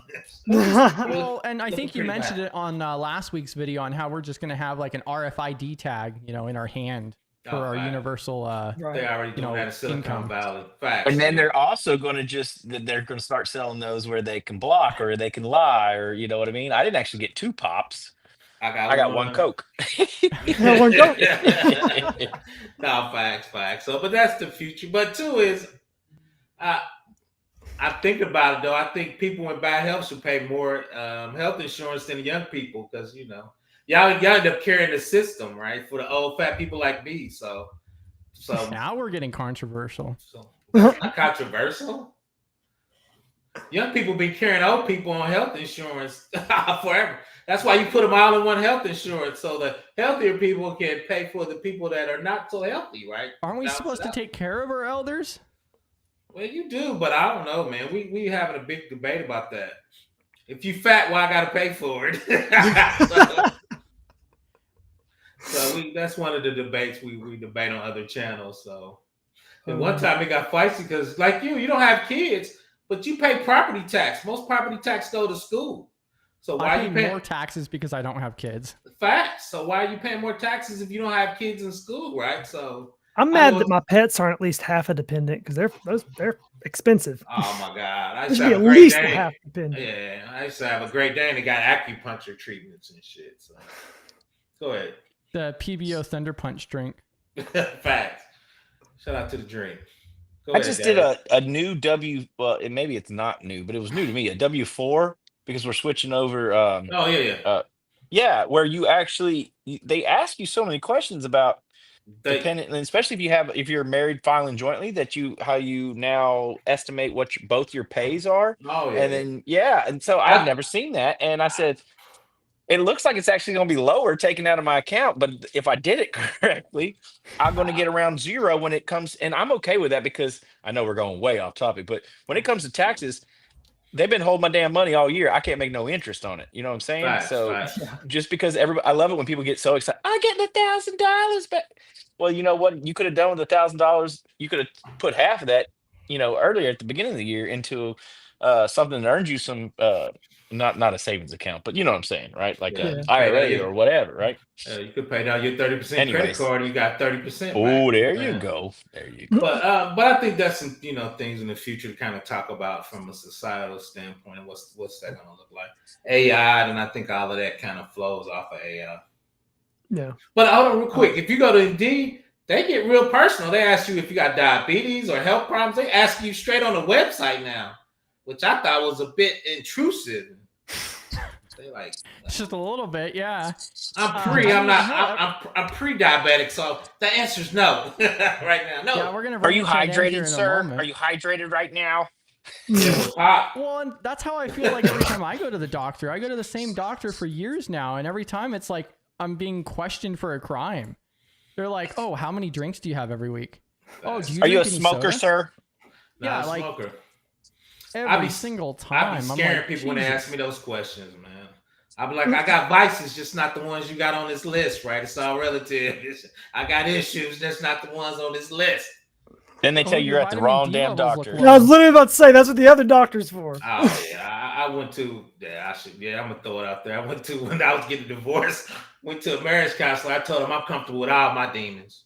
I think I scared the lady. I told her I was comfortable with all my demons. So shout out to me. Y'all made a point of reference about that $10,000. It just made me wonder. I don't know if that was UPBO or no, it was Flakinator. But I wonder if that lady took $10,000. Like, don't worry about it. Yeah, don't even worry about it. Like, all I think about is Office Space, all those pennies in that check. Goes in there. Facts. I've seen big companies do that though. Yeah, there was a business that I knew a lot of people that worked at and everything else, and they fired like 3 people before they found out it was the accountant who was reporting the money being stolen who was actually stealing all the money. Facts. They fired like 3 other people before they found out. The crazy thing though is I was at DOD and we used to do a general ledger, and we was talking to the guy, and the thing that came out I never realized, he goes, most people get caught because they steal small amount of money. 100, 200. That's what we look for. If you steal $1 million, we probably wouldn't even look for it. We would just assume that was a big purchase, and nobody had the cojones to steal it. As long as you come back to your job on Monday. So nobody would steal $1 million. So I thought that was the weirdest thing. He said, "Man, we got checks. We got checks for all kind. Anything under 500, we're scrutinized." He said, "If you go for $1 million, we probably just think it was some system. We probably wouldn't even look at it." I go, that's the weirdest thing I've ever heard. Not Threat Actor Academy, not Crime Academy. Yeah, which makes sense though. Yeah, which makes sense though. I was like, okay, so yeah. David B, any final last words? No, it's always lively, and I appreciate everybody spending time and listening to us ramble, but also great stuff, Joe. That was if you don't mind me calling you Joe. I think it was fantastic. And I feel for people like you, but I also think that, it takes a special type of person, kind of like those who are going to help PBO when he gets older, it takes a special kind of person. So, but anyways, so really good job, Joe. And thank you, everyone. And we'll see y'all next time. Thanks. Yeah. PBO? No, just piggybacking on David said, Joe, I thought you did an excellent presentation on that. I'm a big ISO fan. I thought about being an ISO. For me, and because I'm old and kind of boomerish, that's just part of the game. You need to suffer so you can get your skills up. You can make it take 10 years, or you can be like Joe. You can get it real hard in 3 years, and you off and running. So my whole life's been hard, so I'm getting it in 3 years, and let's go. So once again, a great presentation. Shout out to my man Chris, and thanks for letting me come up. And thank you. Yeah, and Joseph, final last words. Yeah, no, well, I appreciate the kind words, and for having me on here. It's been a lot of fun. Like I've really enjoyed it. Yeah, like I was a little nervous, like always giving presentations, but it was great community. I loved it. A lot of fun. Safe space. Bam. I'm your bodyguard. I ain't gonna let anybody beat you up. I might punch you a little bit, Just but PBO. The only person here beating you up is me. Facts. So this is a safe space. So anybody else want to come up? I'm taking over Chris. If anybody else want to come up and presentation, this is a safe space, and we always gonna take care of it. Go ahead, Chris. No. Go on it back. Yeah, exactly. Go ahead and add me on LinkedIn as well. I think Chris, my LinkedIn's going to be in the video description, right? Yeah. Yeah, not so- only is it Oh, in yeah, the I think you description, just- but I just dropped it again. There we go. Yeah. Add me Um, on there. Reach out anytime. I'm not going to sit here and pretend to be an absolute expert. But if you have any questions, if I can help, reach out, especially if it's career advice. I love mentoring, love helping people out, giving them advice. Just like my passion is actually giving back the way that my mentors gave to me. So if you have any questions, need any help, want to have someone look over your resume, just hit me up. My LinkedIn's right there. Just, I'm open right here. You can find me Priceless Pancake on Discord here and Simply Cyber.